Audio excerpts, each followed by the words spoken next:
Assalamualaikum warahmatullahi wabarakatuh. Perkenalkan, nama saya Ibu Eva Kartika Nurfadiah. Saya Kepala Sekolah SMP Negeri 2 Saronggi, Kabupaten Sumeneb. Pada kesempatan pagi ini, saya ingin menjelaskan beberapa pertanyaan terkait dengan dilema etika dan bujukan moral. Kira-kira sejumlah 8 pertanyaan, Bapak Ibu. Oke, baiklah. Pertanyaan pertama mengenai bagaimana Ibu dapat mengidentifikasi kasus-kasus yang terjadi di sekolah, apakah itu merupakan dilema etika atau bujukan moral.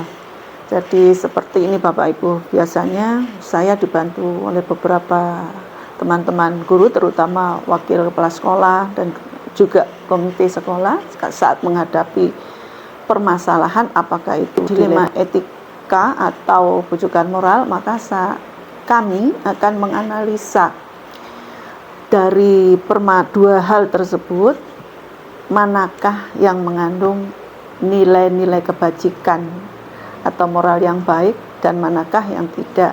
Maka ketika dua hal yang kami hadapi sama-sama mengandung nilai kebajikan, maka kita tengarai bahwa itu adalah dilema etika. Sedangkan saat kami dihadapkan pada dua hal yang di mana setelah kami analisa ternyata salah satunya mengandung nilai moral, sedangkan yang satunya adalah suatu hal yang salah atau tidak mengandung nilai kebajikan, maka itulah yang disebut, yang kami identifikasi sebagai bujukan moral. Demikian kami membedakan dua jenis permasalahan dalam mengambil keputusan di sekolah kami, apakah dilema etika atau bujukan moral.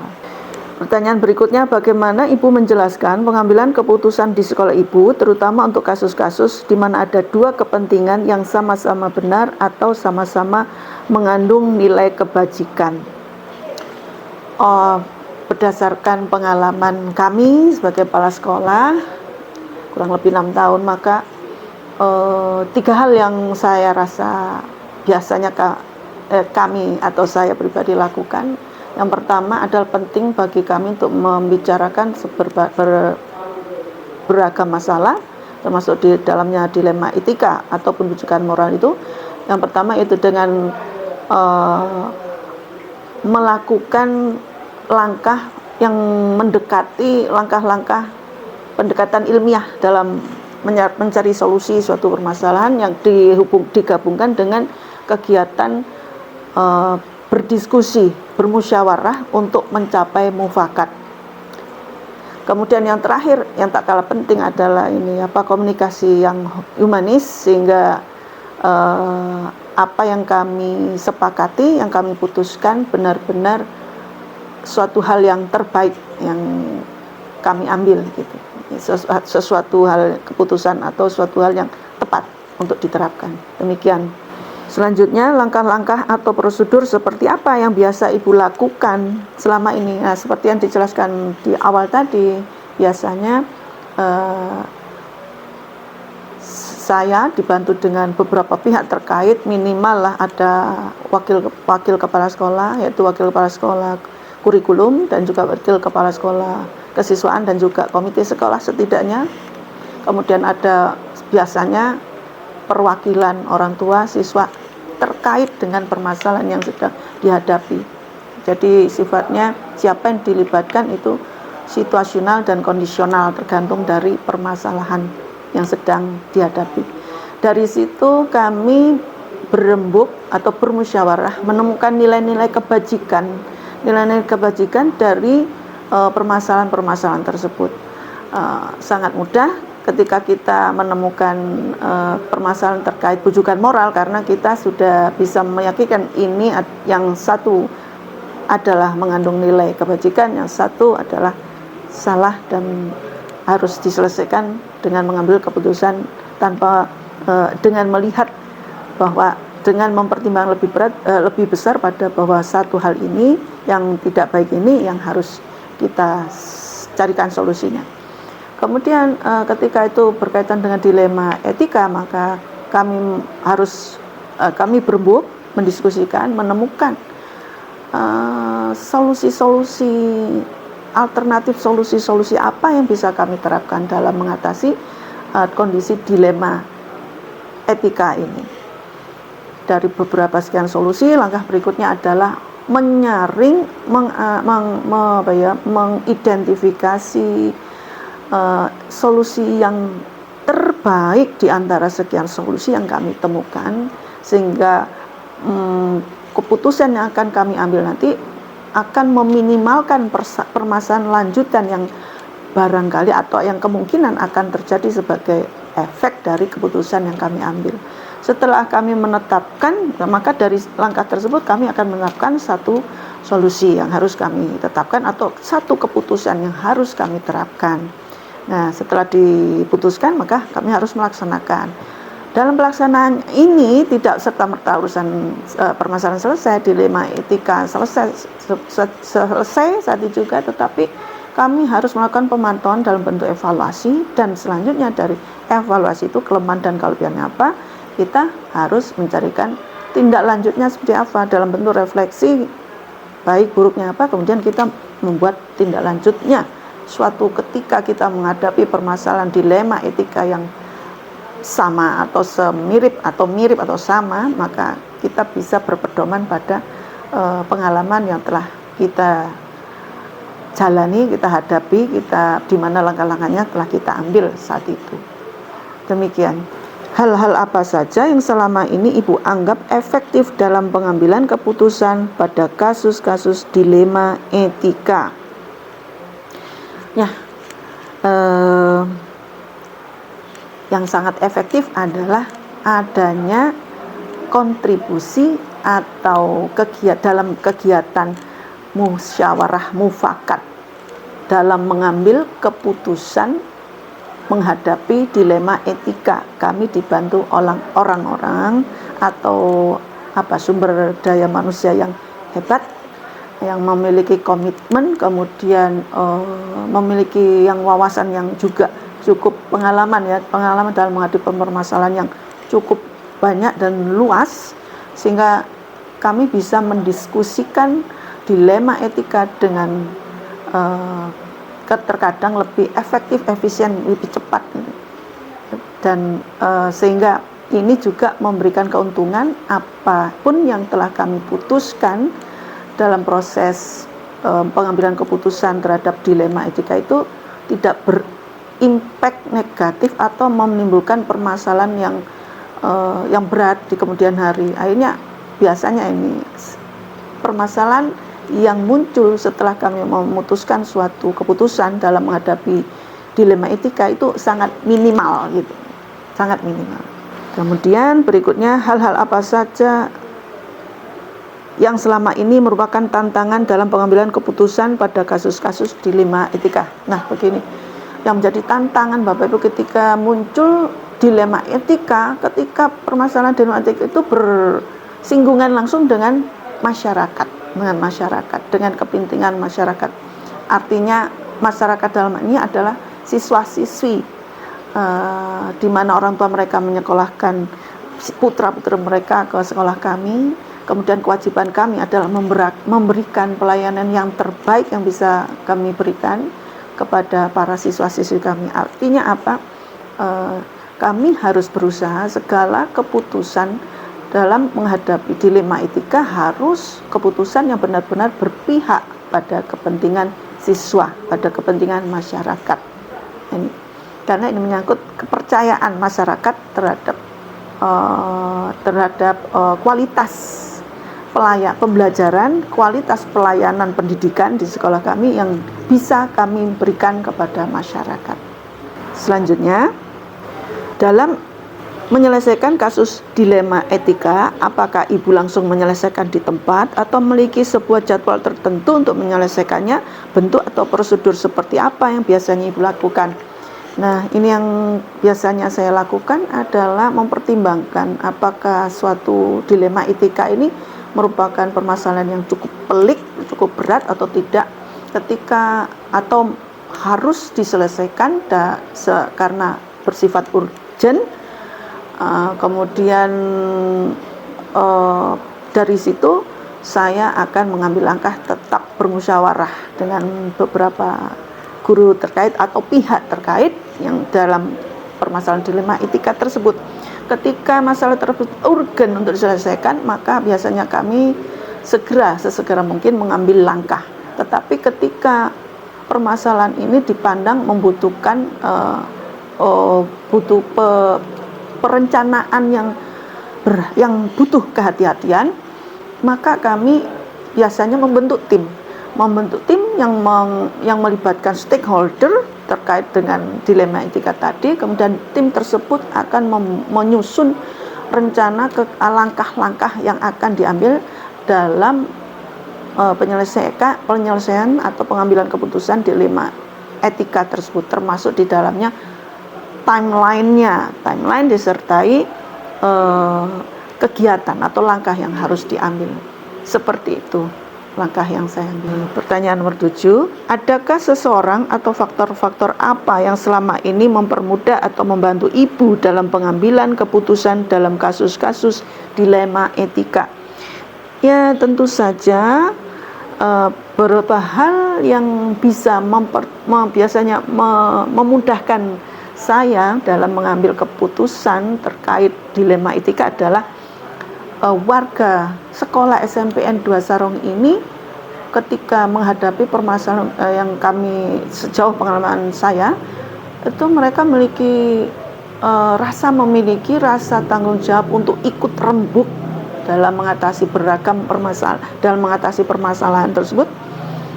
Kemudian kami juga memiliki orang-orang yang berpengalaman dalam menghadapi berbagai macam permasalahan termasuk dilema etika ini. Kemudian juga termasuk di dalamnya warga masyarakat yang kesadaran pentingnya pendidikan cukup tinggi di daerah kami, Kecamatan Sarongi, sehingga mereka tidak segan-segan memberikan informasi, memberikan masukan dengan tanpa diminta. Itu kehebatan kami dari kesolidan, kekompakan seluruh warga sekolah termasuk stakeholder SMP Negeri 2 Saronggi cukup hebat. Demikian. Yang ke-8, dari semua hal yang telah Ibu sampaikan, kesimpulan apa yang dapat Ibu sampaikan dari pengalaman Ibu mengambil keputusan dilema etika? Jadi kecermatan dalam menganalisa suatu dilema etika untuk menentukan keputusan atau solusi yang terefektif, terefisien ini sangat dibutuhkan. Jadi kecermatan. Jadi itulah pentingnya kami bermusyawarah, mufakat, bermusyawarah menetapkan langkah yang bisa kami ambil, keputusan apa yang bisa kami ambil, kemudian agar permasalahan lanjutan tuh bisa sangat minim akibat dari keputusan yang kami ambil. Ya syukur alhamdulillah kalau apa yang kami terapkan tidak menimbulkan efek negatif atau permasalahan lanjutan sama sekali, itu kami sangat mensyukuri. Kemudian yang berikutnya adalah kemampuan kepala sekolah dalam berkomunikasi yang baik dengan seluruh warga sekolah maupun yang di luar sekolah, termasuk masyarakat. Dalam hari ini masyarakat sangat dibutuhkan komunikasi yang humanis, mengingat walaupun orang tua dari siswa-siswa kami ini berpendidikan menengah atau boleh dibilang rendah, tapi mereka memiliki kesadaran pentingnya pendidikan yang berkualitas, sehingga mereka memiliki rasa peduli yang sangat cukup tinggi untuk kelangsungan pendidikan, bagaimana menjaga kualitas pendidikan di SMP Negeri 2 Saronggi. Jadi itu tadi 3 hal pentingnya: kemampuan dalam menganalisa dilema etika yang sangat baik, kemudian komunikasi yang humanis dalam kegiatan musyawarah, diskusi untuk mencapai keputusan, mengambil keputusan solusi langkah yang terbaik untuk menyelesaikan dilema etika yang terjadi. Demikian saya kira apa yang bisa kami sampaikan, mudah-mudahan memberi manfaat bagi Bapak Ibu dan juga kita semua sebagai pendidik. Assalamualaikum warahmatullahi wabarakatuh. Assalamualaikum warahmatullahi wabarakatuh. Waalaikumsalam warahmatullahi wabarakatuh. Sebelumnya terima kasih Pak. Perkenalkan saya Eko Rohmadianto dari SMP Negeri 2 Saronggi. Kebetulan saya ikut pendidikan guru penggerak dan ada tugas untuk mewawancara atau menanya atau belajar kepada sharing kepada pimpinan atau kepala sekolah yang sudah eksis begitu Pak. Kemudian sebelum kami lanjut, saya berterima kasih sekali ke Bapak sudah memberikan waktu dan menerima saya untuk sharing, berbincang-bincang tentang apa yang sudah sehari-hari tentunya dilakukan sebagai salah satu tugas dari seorang pemimpin atau kepala sekolah, yaitu mengenai bagaimana mengambil sebuah keputusan, terutama apabila ada yang berbenturan satu dengan yang lain. Sebelum kami lanjut, mungkin bisa diperkenalkan nama Bapak siapa, Pak? Ya. Terima kasih Pak Eko atas kesempatannya. Nama saya Ostadi. Ya. Sebelumnya saya sampaikan saya baru 2 tahun Pak. Oh iya, di datang sekolah ini. menjabat sekolah ini. Ya. Baru dapat SK insya Allah tanggal 22 Maret 2022. Saya beralamat di Saroka, Kecamatan Saronggi, Pak Eko. Bukan asli sini berarti? Bukan, ya, pendatang. Dan insya Allah walaupun 2 tahun saya sudah banyak berbaur lah dengan masyarakat sekitar. Tentunya sudah banyak permasalahan kadang-kadang yang mungkin timbul ya yang dihadapi ketika memimpin sekolah, Bapak. Banyak itu semua pengalaman ya bagi saya. Jadi kami bukan bermaksud menilai Pak, hanya sekedar mencari informasi, jadi bisa belajar dari yang sudah terlebih dahulu menjabat atau memimpin sebuah lembaga. Saya mulai ya Pak ya. Bisa. Ada 8 pertanyaan di sini, jadi santai saja, apa adanya, tidak usah terburu-buru dan sebagainya. Yang pertama Bapak Ustadi. Ya, siap. Selama ini bagaimana Bapak dapat mengidentifikasi kasus-kasus yang terjadi di sekolah? Apakah itu termasuk atau merupakan dilema etika, yaitu dilema antara benar dan benar, ataukah itu termasuk bujukan moral antara benar dan salah? Iya. Berbicara etika kayaknya sekarang lagi viral. Iya, betul. Tentang etika itu. Etik ya.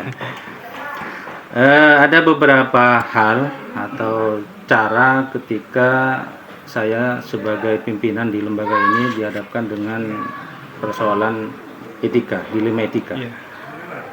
Yang pertama, tentunya saya melakukan semacam analisis kasus, menganalisa, kemudian memeriksa dengan cermat secara detail kasus yang terjadi serta konsekuensi apa kira-kira dari tindakan yang saya lakukan untuk mencari solusi dari kasus tersebut, dan tentunya dengan implikasinya, efeknya, dampaknya. Itu yang pertama. Kemudian yang kedua, saya juga mempertimbangkan nilai-nilai fundamental, ya, seperti keadilan, kebenaran, dan juga kebajikan serta kemanusiaan. Karena yang namanya etika kan tidak lepas dari rasa kemanusiaan. Betul. Ya. Menurut saya benar, tapi belum tentu oleh mereka pihak lainnya. Ya, pihak lain juga mempunyai pendapat yang sama. Jadi itu jadi pertimbangan juga. Kemudian selain itu, Mas Eko, saya juga melakukan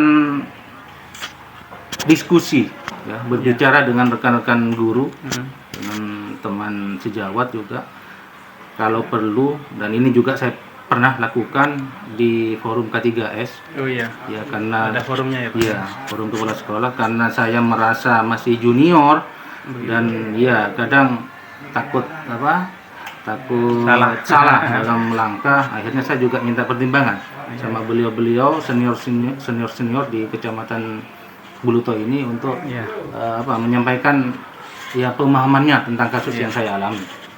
Kemudian yang terakhir, saya juga merefleksi, merenungkan Kira-kira keputusan yang saya ambil nantinya itu berhasil apa tidak gitu. Iya. Dan ketika berhasil, apakah itu nanti akan ditindaklanjuti untuk untuk menghadapi atau ketika mengalami kasus yang lain, atau kita mencari solusi yang lain. Nah, ketika keputusan yang saya ambil dengan teman-teman guru di sini mengalami kendala.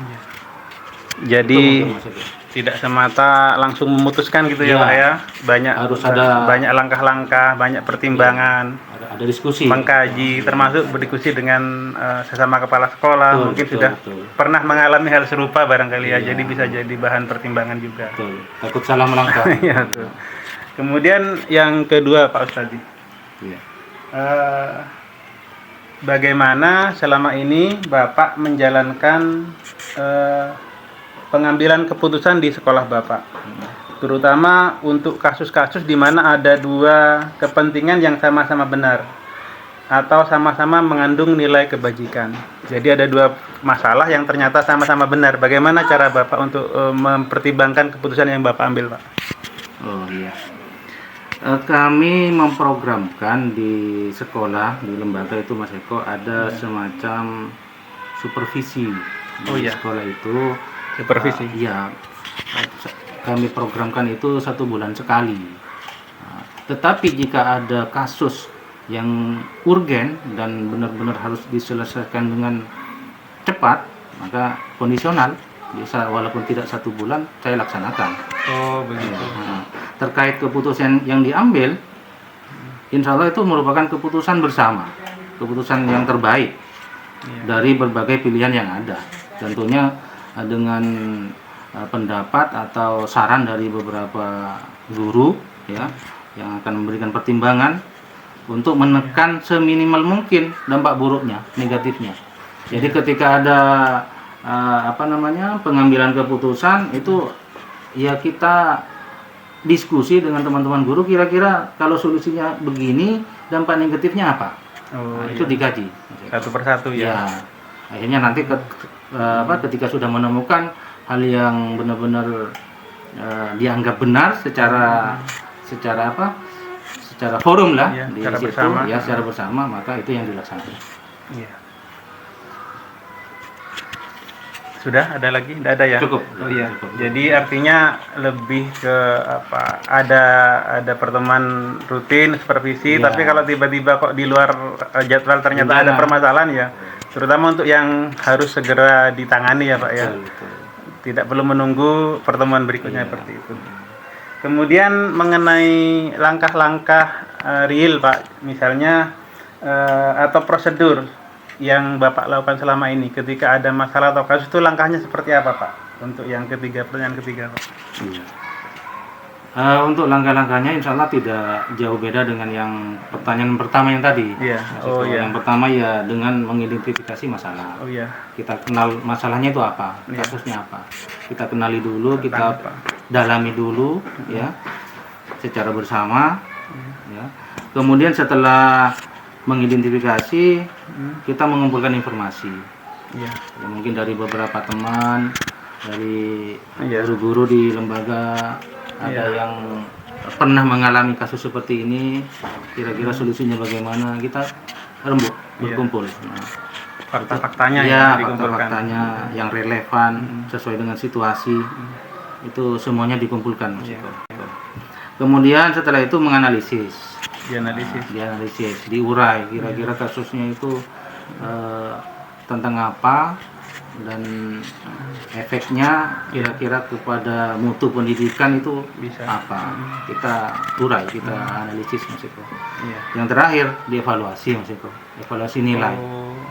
Evaluasi nilai dengan mempertimbangkan nilai-nilai etika yang relevan seperti keadilan misalnya, integritas dan empati. Jadi mana yang masuk ke permasalahan tersebut ya, mau pakai nilai apa gitu ya. Betul. Yang sesuai yang mana gitu. Itu yang diputuskan atau dilaksanakan. Kemudian selanjutnya Pak Ustadi, tentu kan banyak hal atau istilahnya banyak faktor ya yang bisa efektif ketika membantu Bapak dalam mengambil sebuah keputusan.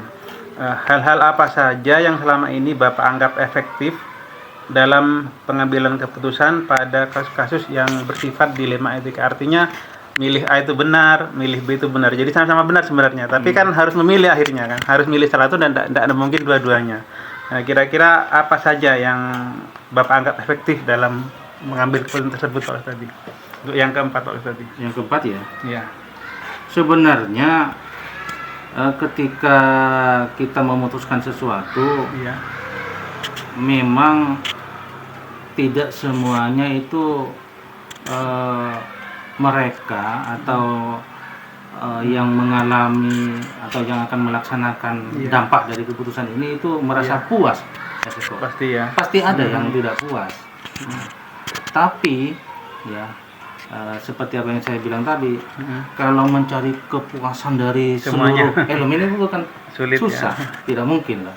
Ya kita cari yang paling apa ya, yang paling dominan lah, yang paling mendekati hal yang paling positif lah. Iya, gitu. yang baik yang dampaknya paling gitu. baik ya. Tentunya dengan mempertimbangkan nilai-nilai etika, Mas Eko. Kembali ke etika Iya, kembali ke etika. Ya, jadi perlu diteliti, kemudian dianalisis Iya. ya, untuk mencari keputusan itu. Memutuskan yang terbaik, Iya, yang dampaknya terbaik dan paling sedikit efek negatifnya Efek gitu negatifnya, ya. betul ya. Jadi harus banyak pertimbangan Banyak lagi pertimbangan, Pak, seperti iya. itu. Kemudian Intinya tidak diktator. oh Mas iya, Eko. tidak otoriter, tidak semena-mena, tidak semau gue gitu ya. Itu betul. Jadi bukan karena seorang pimpinan langsung mengabaikan semuanya gitu ya Pak ya. Iya. Kemudian yang kelima Pak, mengenai tantangan atau hambatan. Jadi hal-hal apa saja yang selama ini merupakan tantangan dalam pengambilan keputusan pada kasus-kasus yang bersifat dilema etika Pak Ustadz. Untuk yang kelima ini berarti Pak, pertanyaan kelima. Memang ada beberapa tantangan ya, yang pernah saya alami ketika dalam pengambilan keputusan, Mas Eko. Iya. Di antaranya itu kita kadang dihadapkan sama situasi yang saling bertentangan. Ya. Katanya si A begini, katanya si B begini. Nah, sehingga dari kedua sisi ini kadang sulit untuk ketemu. Diambil titik Ya, tengahnya. diambil titik tengah. Itu yang pertama kadang. Ya namanya manusia, Mas Eko, kan Iya. kita kan punya punya pandangan yang berbeda biasanya seperti itu. Kemudian tantangan yang berikutnya itu terkadang kita tidak memiliki semua informasi yang diperlukan, minim informasi lah. Tidak lengkap gitu ya, tidak lengkap. komprehensif. Ya, karena referensinya mungkin terbatas. Iya. Ya. Nah, kemudian karena mungkin dari pengalaman saya yang masih baru, ya kadang kaget juga Mas Iko dihadapkan dengan satu masalah yang kita belum mengalami gitu. Tiba-tiba ada. Tiba-tiba gitu. ada. Nah, itu. Kemudian yang ketiga biasanya yang sering saya alami di beberapa kasus itu kita harus mengambil keputusan dengan cepat tanpa banyak waktu untuk berpikir. Artinya harus segera gitu loh. Harus segera diputuskan. Harus diputuskan. Nah, kadang belum sempat berpikir maksimal ya. Iya. Belum pertimbangannya juga kadang belum matang. Kita sudah diberi deadline waktu, Iya. harus selesai. Nah, gitu. Belum sempat diskusi dengan teman-teman mungkin ya. Dan biasanya seperti itu kadang. Iya. Seperti permintaan-permintaan Iya. itu. Kan Iya, dadakan. betul. Jadi kadang ada yang bisa lama diputuskan tidak apa-apa, ada yang harus segera diputuskan saat itu juga gitu ya, karena sudah menyangkut nasib kadang-kadang ya, atau efek kepada orang lain. Kita lanjut ke yang ingin kami tahu, yang keenam Pak Ustadi. Iya. Dalam Bapak sehari-hari menyelesaikan kasus atau adanya dilema etika, apakah Bapak langsung menyelesaikan dilema tersebut di tempat, ataukah ada jadwal tertentu untuk menyelesaikannya, atau ada bentuk prosedur lain yang biasa Bapak lakukan Pak Ustadz? Kalau jadwal Mas Eko itu tidak ada. Tidak ada, Tidak ya? ada jadwal tertentu. Jadi kondisional. Ya. Jadi Tapi saya punya prinsip lebih cepat lebih baik. jangan sampai berlarut-larut Ya. atau menyebar menjadi masalah lain gitu ya. Betul. Jadi harus Biasanya ditangani. kan iya muncul masalah. Iya. Ya, kalau belum tertangani biasanya masalah yang lain muncul lagi. Iya betul. Nyusul. Kalau tidak segera Nah, diatasi ya. Gitu. Jadi tidak ada jadwal tertentu Tidak ya, ada Pak, jadwal ya? tertentu ya untuk menyelesaikan kasus di Iya. etika. Cuma Jadi kadang kondisional. cuma yang rutin itu hanya untuk yang biasa-biasa aja gitu ya. Hmm. Sehari-hari apa kan sudah terjadwal ada program gitu ya Pak ya. Misalnya Betul. Seperti program-program sekolah apa, cuma itu yang dievaluasi ya Pak ya. Iya. Kemudian yang ketujuh Pak, adakah orang lain atau seseorang atau faktor-faktor apa yang bisa mempermudah atau membantu Pak Ustadi dalam mengambil keputusan dalam kasus-kasus dilema etika Pak Ustadi? Iya. Kalau berbicara masalah faktor tentunya banyak. Iya. Kita melibatkan wali murid. Wali murid. Wali murid Yang pertama pasti ya. itu. Iya. Iya. Karena setiap kasus yang muncul biasanya dilatar belakangi dari Murid ya. Di sekolah wali ya. murid, dari murid. Iya. Kemudian yang kedua ada komite. Komite sekolah. Ya, komite sekolah. Ini saya libatkan. Iya. Dan alhamdulillah selama saya menjabat di sini berjalan dengan baik. Oh iya. Iya. Jadi banyak membantu ya Pak. Banyak membantu. Sangat membantu. Ya. Jadi ada kolaborasi. Oh ya, kerjasama ya. Kerjasama yang baik antara komite, wali murid, ya, bapak ibu guru di sini, ya, teman-teman di K3S, ya, kelompok kepala sekolah itu sangat membantu. Jadi saya tidak merasa sendirian. Ya. Jadi banyak yang mempermudah ya. Iya, Ada yang betul. mempermudah. Ketika menemui sebuah kasus seperti itu ya. Betul. Banyak yang bisa ditanyakan, jadi pertimbangan seperti itu. Iya. Terima kasih Pak Ustadi. Kemudian ini yang terakhir Pak Ustadi sebagai kesimpulan dari apa yang kita perbincangkan atau kita bincang-bincang dari tadi, dari yang pertama sampai yang ketujuh. Ini yang terakhir dari semua hal yang telah Bapak sampaikan tadi, mungkin bisa memberi kesimpulan apa yang dapat Bapak sampaikan dari semua pengalaman yang Bapak alami dalam mengambil keputusan terkait dilema etika Pak tadi. Iya. Baik.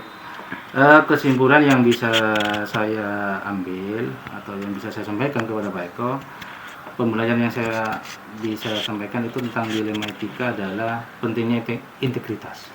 Integritas Ya, pentingnya integritas. Kepribadian atau kejujuran seperti itu ya. Empati, Keterbukaan, keterbukaan, Pak Eko. terbuka, empati, integritas. Karena itu merupakan fondasi dari Utama ya. iya, fondasi utama nilai. Ya. Etika. Ya. Tanpa itu semua ya, Bisa berjalan sendiri-sendiri. Iya. Bisa kurang baik efeknya ya. Kurang harmonis. Iya. Makanya saya sering sampaikan kepada Bapak Ibu guru di sini, ayo kita hanya di struktur, ada kepala sekolah, ada seperti itu. Iya, tapi kalau kerja ya harus kerja bersama-sama. Tidak boleh ada yang boleh sendiri-sendiri. Tidak ada yang dominan seperti Tidak ada itu. yang dominan. Kesuksesan itu Bersama ya. diperoleh karena kerjasama yang baik. Iya. Oh. Gitu. Jadi menurut saya seperti itu. Ya, terima kasih Pak Ustadi.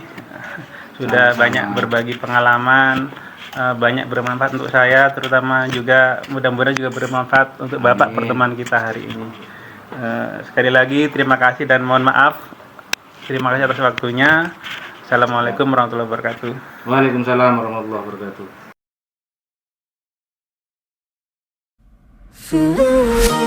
wabarakatuh.